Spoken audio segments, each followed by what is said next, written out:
أعوذ بالله من الشيطان الرجيم. بسم الله الرحمن الرحيم. وقال الذين لا يرجون لقاءنا لولا أنزل علينا الملائكة أو نرى ربنا لقد استكبروا في أنفسهم وعتوا عتوا كبيرا.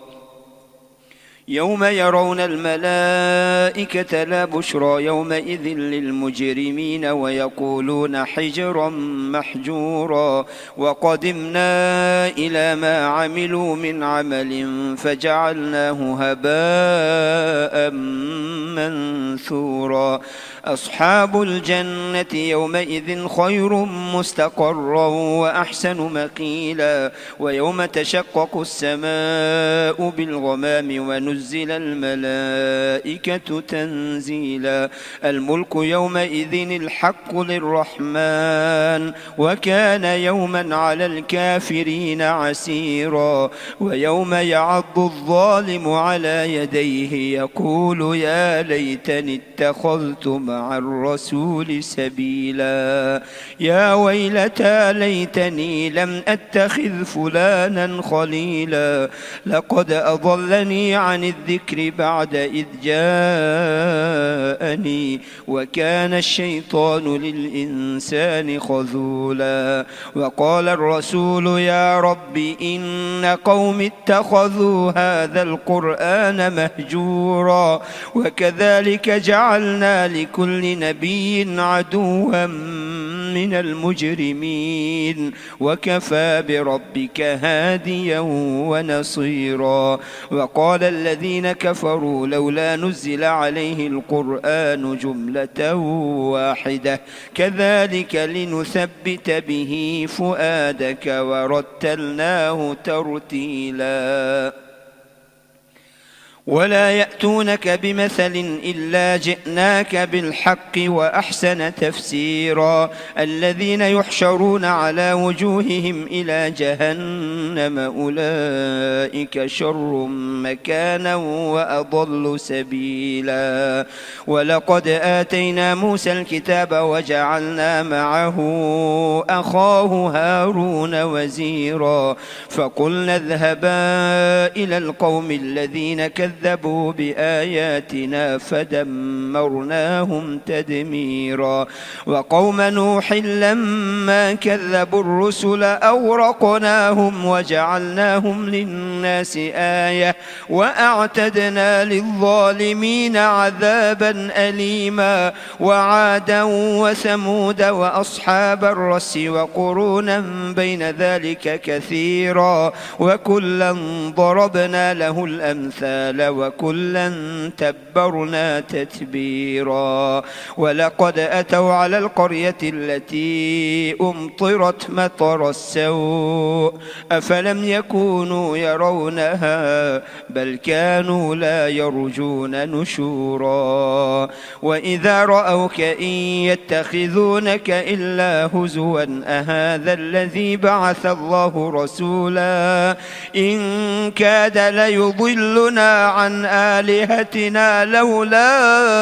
أن صبرنا عليها. وسوف يعلمون حين يرون العذاب من أضل سبيلا. أرأيت من اتخذ إلهه هواه أفأنت تكون عليه وكيلا. أم تحسب أن أكثرهم يسمعون أو يعقلون إن هم إلا كالأنعام بل هم أضل سبيلا. ألم تر إلى ربك كيف مد الظل ولو شاء لجعله ساكنا ثم جعلنا الشمس عليه دليلا ثم قبضناه إلينا قبضا يسيرا. وهو الذي جعل لكم الليل لباسا والنوم سباتا وجعل النهار نشورا. وهو الذي أرسل الرياح بشرا بين يدي رحمته وأنزلنا من السماء ماء طهورا لنحيي به بلدة ميتا ونسقيه مما خلقنا أنعاما وأناسيا كثيرا ولقد صرفناه بينهم ليذكروا فأبى أكثر الناس إلا كفورا ولو شئنا لبعثنا في كل قرية نذيرا فلا تطع الكافرين وجاهدهم به جهادا كبيرا وهو الذي مرج البحرين هذا عذب فرات وهذا ملح أجاج وجعل بينهما برزخا وحجرا محجورا وهو الذي خلق من الماء بشرا فجعله نسبا وصهرا وكان ربك قديرا ويعبدون من دون الله ما لا ينفعهم ولا يضرهم وكان الكافر على ربه ظهيرا وما أرسلناك إلا مبشرا ونذيرا قل ما أسألكم عليه من أجر إلا من شاء أن يتخذ إلى ربه سبيلا وتوكل على الحي الذي لا يموت وسبح بحمده وكفى به بذنوب عباده خبيرا الذي خلق السماوات والأرض وما بينهما في 6 أيام ثم استوى على العرش الرحمن فاسأل به خبيرا وإذا قيل لهم اسجدوا للرحمن قالوا وما الرحمن أنسجد لما تأمرنا وزادهم نفورا تبارك الذي جعل في السماء بروجا وجعل فيها سراجا وقمرا منيرا وهو الذي جعل الليل والنهار خلفة لمن أراد أن يذكر أو أراد شكورا وعباد الرحمن الذين يمشون على الأرض هونا وإذا خاطبهم الجاهلون قالوا سلاما والذين يبيتون لربهم سجدا وقياما والذين يقولون ربنا اصرف عنا عذاب جهنم إن عذابها كان غراما إنها ساءت مستقرا ومقاما والذين إذا أنفقوا لم يسرفوا ولم يقتروا وكان بين ذلك قواما والذين لا يدعون مع الله إلها آخر ولا يقتلون النفس التي حرم الله إلا بالحق ولا يزنون ومن يفعل ذلك يلقى أثاما يضاعف له العذاب يوم القيامة ويخلد فيه مهانا إلا من تاب وآمن وعمل عملا صالحا فأولئك يبدل الله سيئاتهم حسنات وكان الله غفورا رحيما ومن تاب وعمل صالحا فإنه يتوب إلى الله متابا والذين لا يشهدون الزور وإذا مروا باللغو مروا كراما والذين لا يشهدون الزور وإذا مروا باللغو مروا كراما والذين إذا ذكروا بآيات ربهم لم يخروا عليها صما وعميانا والذين يقولون ربنا هب لنا من أزواجنا وذرياتنا قرة أعين ربنا هب لنا من أزواجنا وذرياتنا قرة أعين واجعلنا للمتقين إماما أولئك يجزون الغرفة بما صبروا ويلقون فيها تحية وسلاما خالدين فيها حسنت مستقرا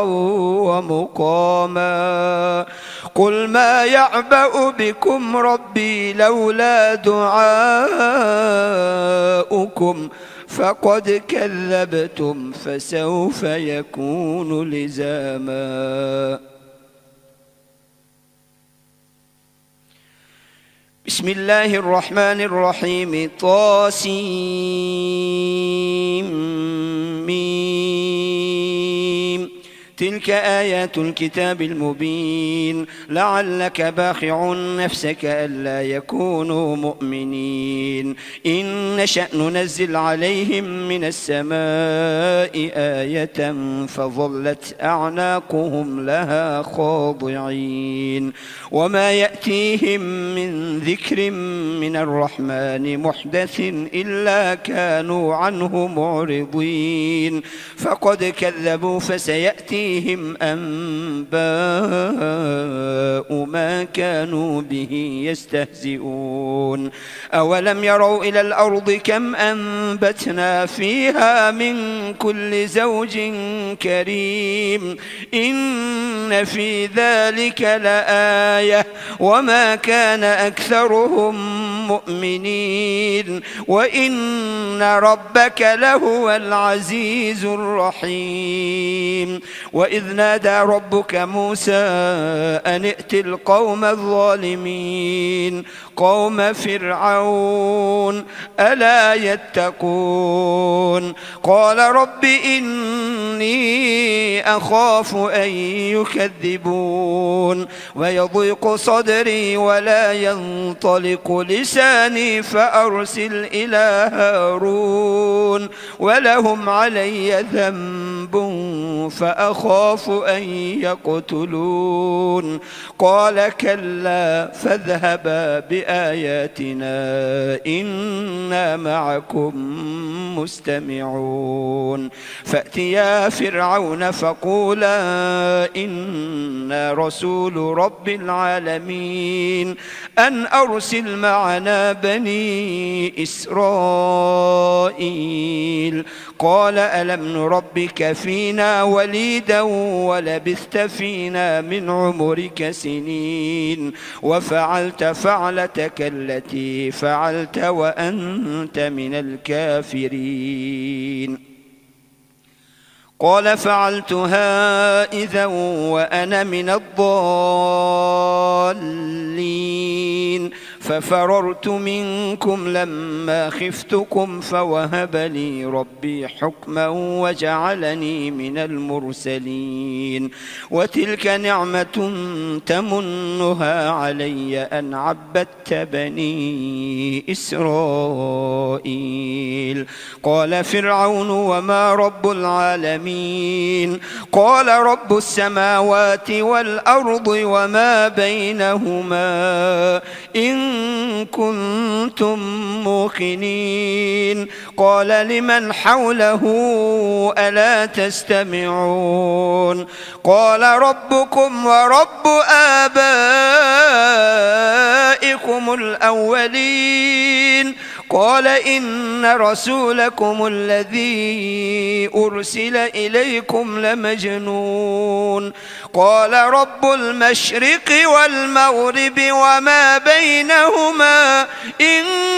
كنتم تعقلون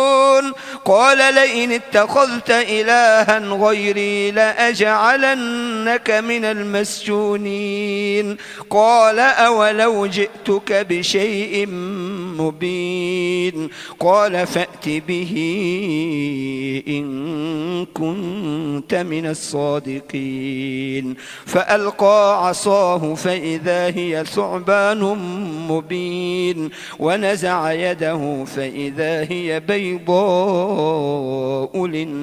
للناظرين قال للملأ حوله إن هذا لساحر عليم يريد أن يخرجكم من أرضكم بسحره فماذا تأمرون قالوا أرجه وأخاه وابعث في المدائن حاشرين يأتوك بكل سحار عليم فجمع السحرة لميقات يوم معلوم وقيل للناس هل أنتم مجتمعون لعلنا نتبع السحرة إن كانوا هم الغالبين فلما جاء السحرة قالوا لفرعون أئن لنا لأجرا إن كنا نحن الغالبين قال نعم وإنكم إذا لمن المقربين قال لهم موسى ألقوا ما أنتم ملقون فألقوا حبالهم وعصيهم وقالوا بعزة فرعون إنا لنحن الغالبون فألقى موسى عصاه فإذا هي تلقف ما يأفكون فألقي السحرة ساجدين قالوا آمنا برب العالمين رب موسى وهارون قال آمنتم له قبل أن آذن لكم إنه لكبيركم الذي علمكم السحر فلسوف تعلمون لأقطعن أيديكم وأرجلكم من خلاف ولأصلبنكم أجمعين قالوا لا ضير إنا إلى ربنا منقلبون إنا نطمع أن يغفر لنا ربنا خطايانا أن كنا أول المؤمنين وأوحينا إلى موسى أن أسر بعبادي إنكم متبعون فأرسل فرعون في المدائن حاشرين إن هؤلاء لشرذمة قليلون وإنهم لنا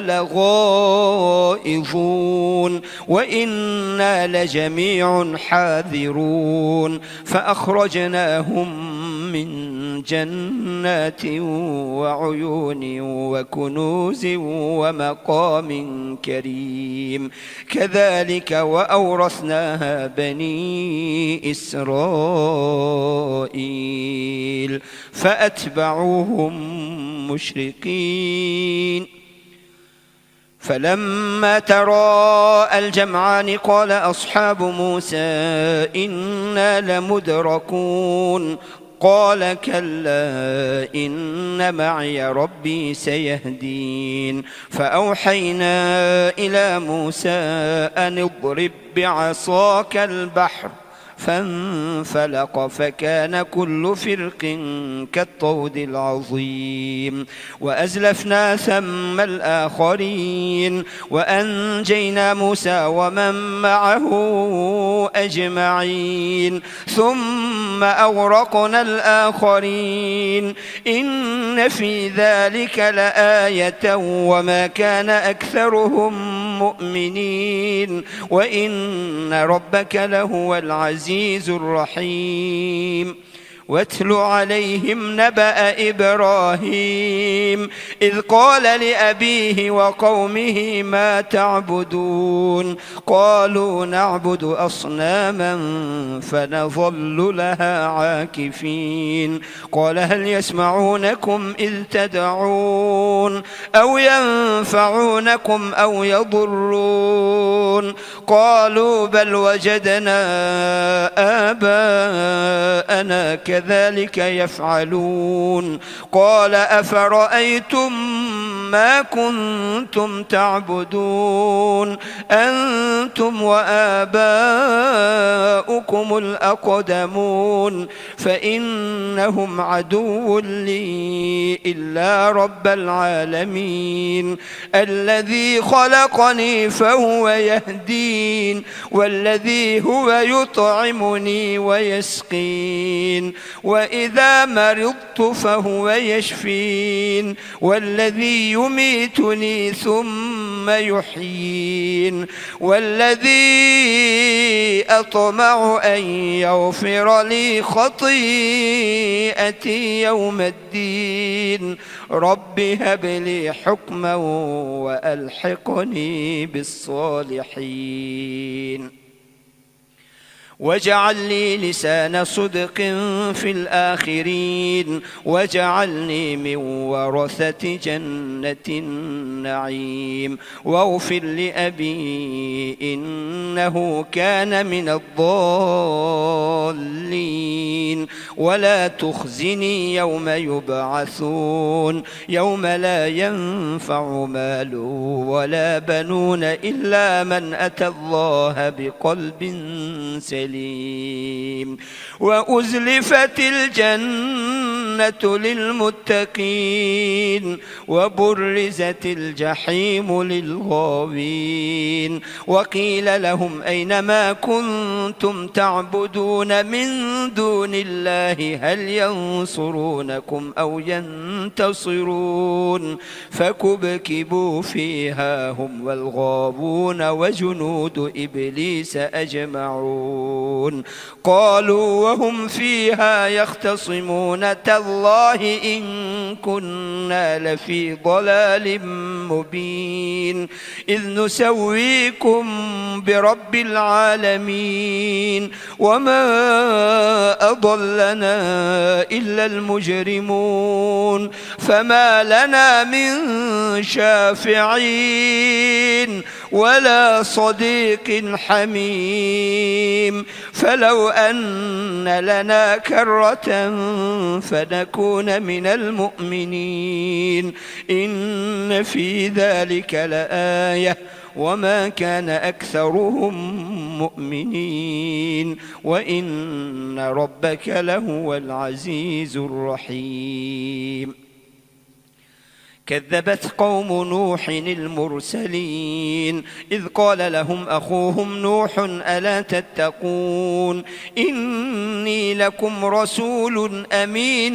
فاتقوا الله وأطيعون وما أسألكم عليه من أجر إن أجري إلا على رب العالمين فاتقوا الله وأطيعون قالوا أنؤمن لك واتبعك الأرذلون قال وما علمي بما كانوا يعملون إن حسابهم إلا على ربي لو تشعرون وما أنا بطارد المؤمنين إن أنا إلا نذير مبين قالوا لئن لم تنته يا نوح لتكونن من المرجومين قال رب إن قومي كذبون فافتح بيني وبينهم فتحا ونجني ومن معي من المؤمنين فأنجيناه ومن معه في الفلك المشحون ثم أغرقنا بعد الباقين إن في ذلك لآية وما كان أكثرهم مؤمنين وإن ربك لهو العزيز الرحيم. كذبت عاد المرسلين إذ قال لهم أخوهم هود ألا تتقون إني لكم رسول أمين فاتقوا الله وأطيعون وما أسألكم عليه من أجر إن أجري إلا على رب العالمين أتبنون بكل ريع آية تعبثون وتتخذون مصانع لعلكم تخلدون وإذا بطشتم جبارين فاتقوا الله وأطيعون واتقوا الذي أمدكم بما تعلمون أمدكم بأنعام وبنين وجنات وعيون إني أخاف عليكم عذاب يوم عظيم قالوا سواء علينا أوعظت أم لم تكن من الواعظين إن هذا إلا خلق الأولين وما نحن بمعذبين فكذبوه فأهلكناهم إن في ذلك لآية وما كان أكثرهم مؤمنين وإن ربك لهو العزيز الرحيم. كذبت ثمود المرسلين إذ قال لهم أخوهم صالح ألا تتقون إني لكم رسول أمين فاتقوا الله وأطيعون وما أسألكم عليه من أجر إن أجري إلا على رب العالمين أتتركون فيما هاهنا آمنين في جنات وعيون وزروع ونخل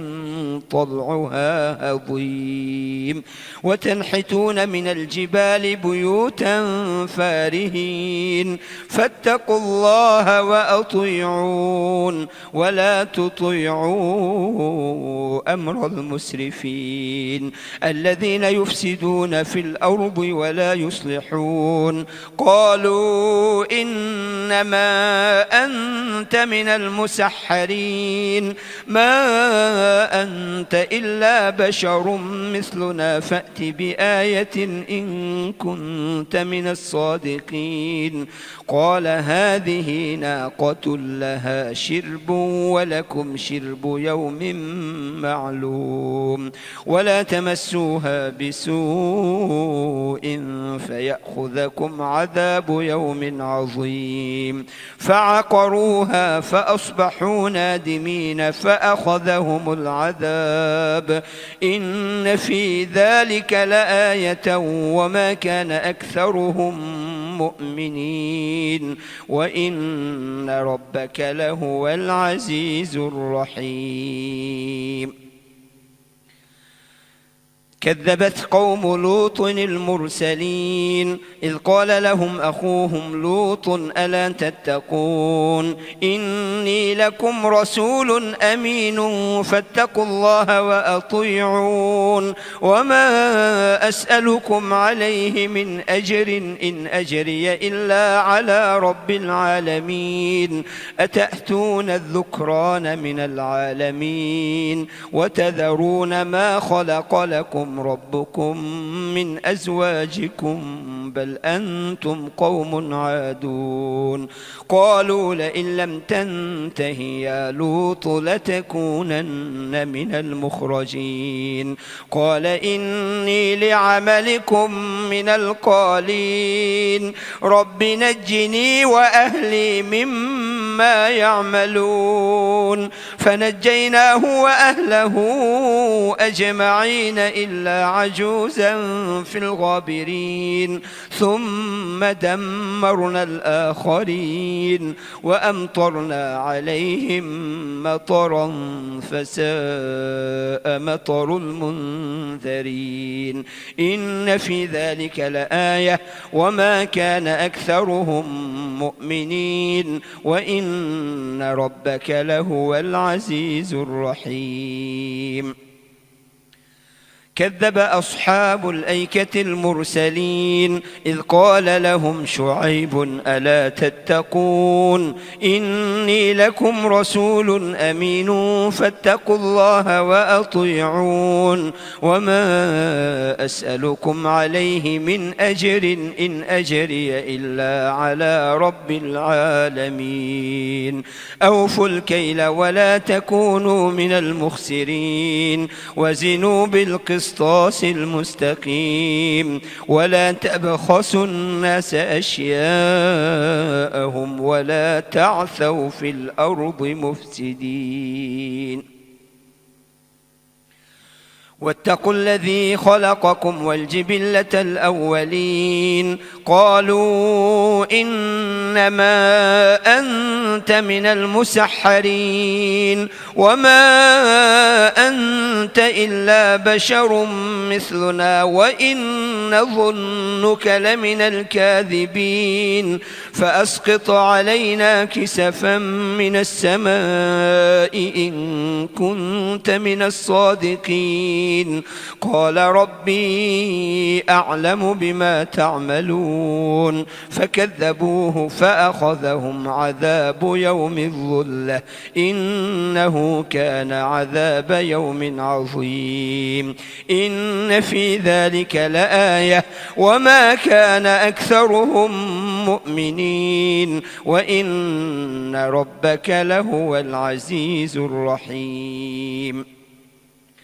وإنه لتنزيل رب العالمين نزل به الروح الأمين على قلبك لتكون من المنذرين بلسان عربي مبين وإنه لفي زبر الأولين أولم يكن لهم آية أن يعلمه علماء بني إسرائيل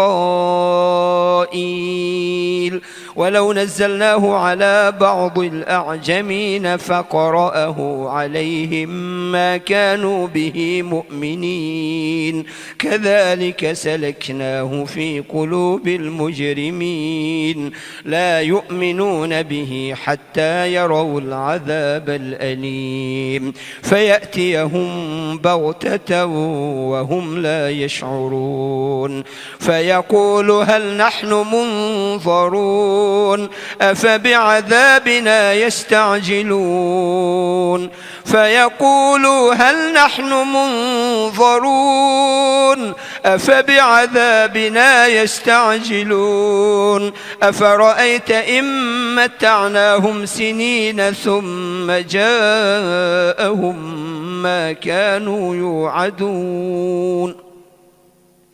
ما أغنى عنهم ما كانوا يمتعون وما أهلكنا من قرية إلا لها منذرون ذكرى وما كنا ظالمين وما تنزلت به الشياطين وما ينبغي لهم وما يستطيعون إنهم عن السمع لمعزولون فلا تدع مع الله إلها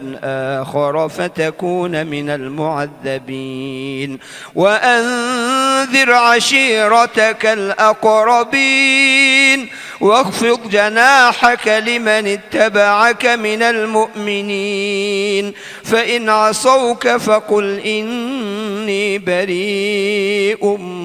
مما تعملون وتوكل على العزيز الرحيم الذي يراك حين تقوم وتقلبك في الساجدين إنه هو السميع العليم هل أنبئكم على من تنزل الشياطين تنزل على كل أفاك أثيم يلقون السمع وأكثرهم كاذبون والشعراء يتبعهم الغاوون ألم تر أنهم في كل واد يهيمون وأنهم يقولون ما لا يفعلون إلا الذين آمنوا وعملوا الصالحات وذكروا الله كثيرا وانتصروا من بعد ما ظلموا وسيعلم الذين ظلموا أي منقلب ينقلبون بسم الله الرحمن الرحيم طاسين تلك آيات القرآن وكتاب مبين هدى وبشرى للمؤمنين الذين يقيمون الصلاة ويؤتون الزكاة وهم بالآخرة هم يوقنون إن الذين لا يؤمنون بالآخرة زينا لهم أعمالهم فهم يعمهون أولئك الذين لهم سوء العذاب وهم في الآخرة هم الأخسرون وإنك لتلقى القرآن من لدن حكيم عليم إذ قال موسى لأهله إني آنست نارا سآتيكم منها بخبر أو آتيكم بشهاب قبس لعلكم تصطلون فلما جاءها نودي أن بورك من في النار ومن حولها وسبحان الله رب العالمين يا موسى إنه أنا الله العزيز الحكيم وألق عصاك فلما رآها تهتز كأنها جان ولا مدبرا ولم يعقب يا موسى لا تخف إني لا يخاف لدي المرسلون إلا من ظلم ثم بدل حسنا بعد سوء فإني غفور رحيم وأدخل يدك في جيبك تخرج بيضاء من غير سوء في 9 آيات إلى فرعون وقومه إنهم كانوا قوما فاسقين فلما جاءتهم آياتنا مبصرة قالوا هذا سحر مبين وجحدوا بها واستيقنتها أنفسهم ظلما وعلوا فانظر كيف كان عاقبة المفسدين ولقد آتينا داود وسليمان علما وقال الحمد لله الذي فضلنا على كثير من عباده المؤمنين وورث سليمان داود وقال يا أيها الناس علمنا منطق الطير وقال يا أيها الناس الناس علمنا منطق الطير وأوتينا من كل شيء إن هذا لهو الفضل المبين وحشر لسليمان جنوده من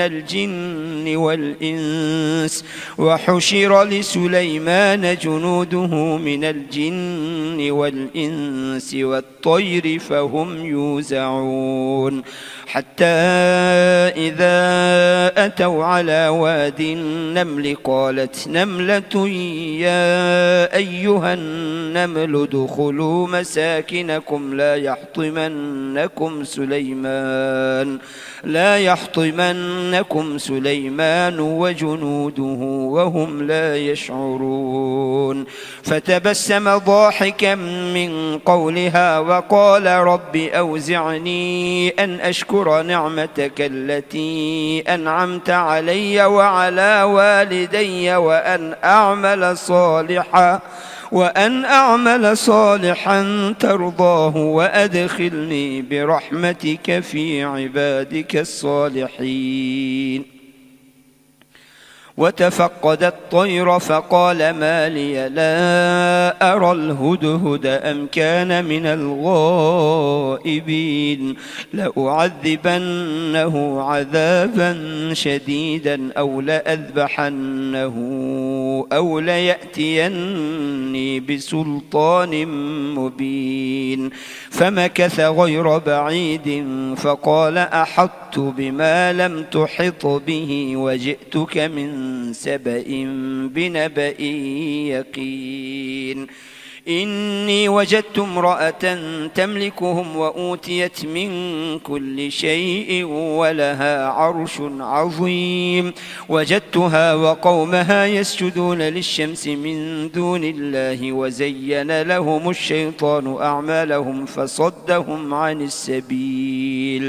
فصدهم عن السبيل فهم لا يهتدون ألا يسجدوا لله الذي يخرج الخبأ في السماوات والأرض ويعلم ما تخفون وما تعلنون الله لا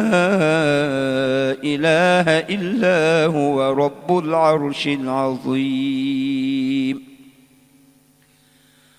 قال سننظر أصدقت أم كنت من الكاذبين اذهب بكتابي هذا فألقه إليهم ثم تول عنهم فانظر ماذا يرجعون قالت يا أيها الملأ إني ألقي إلي كتاب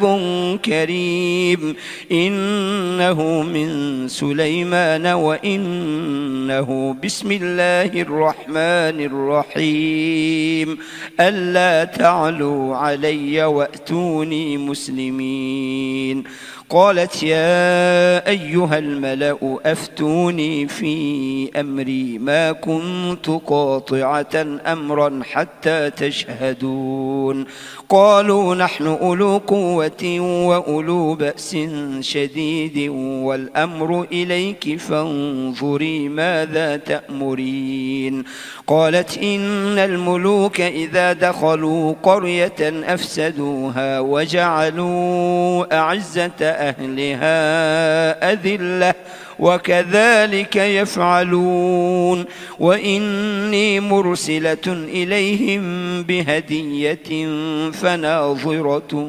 بما يرجع المرسلون فلما جاء سليمان قال أتمدونني بمال فما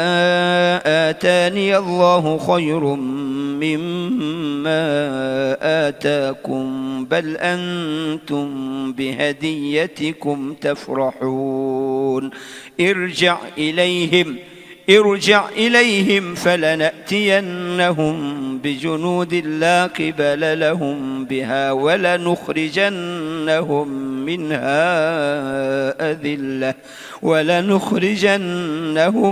منها أذلة وهم صاغرون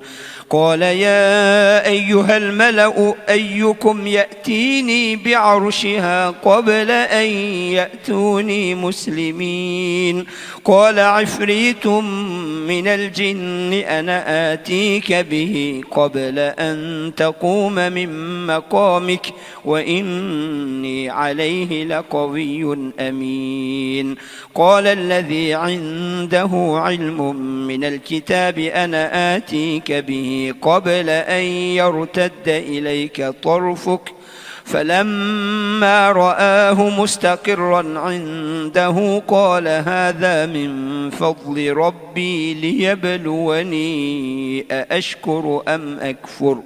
ومن شكر فإنما يشكر لنفسه ومن كفر فإن ربي غني كريم قال نكروا لها عرشها ننظر أتهتدي أم تكون من الذين لا يهتدون فلما جاءت قيل أهكذا عرشك قالت كأنه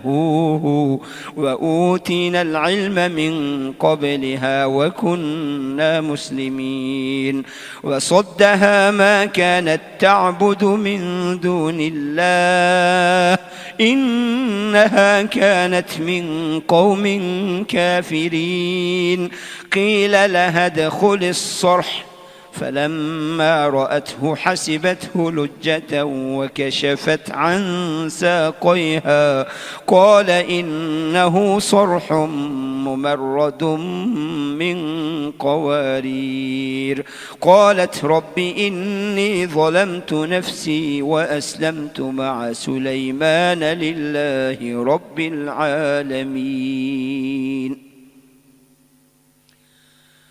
ولقد أرسلنا إلى ثمود أخاهم صالحا أن اعبدوا الله فإذا هم فريقان يختصمون قال يا قوم لم تستعجلون بالسيئة قبل الحسنة لولا تستغفرون الله لعلكم ترحمون قالوا اطيرنا بك وبمن معك قال طائركم عند الله بل أنتم قوم تفتنون وكان في المدينة 9 رهط يفسدون في الأرض ولا يصلحون قالوا تقاسموا بالله لنبيتنه وأهله ثم لنقولن لوليه ما شهدنا مهلك أهله وإنا لصادقون ومكروا مكرا ومكرنا مكرا وهم لا يشعرون فانظر كيف كان عاقبة مكرهم أنا دمرناهم وقومهم أجمعين فتلك بيوتهم خاوية بما ظلموا إن في ذلك لآية لقوم يعلمون وأنجينا الذين آمنوا وكانوا يتقون ولوطا إذ قال لقومه أتأتون الفاحشة وأنتم تبصرون أئنكم لتأتون الرجال شهوة من دون النساء بل أنتم قوم تجهلون صدق الله العظيم.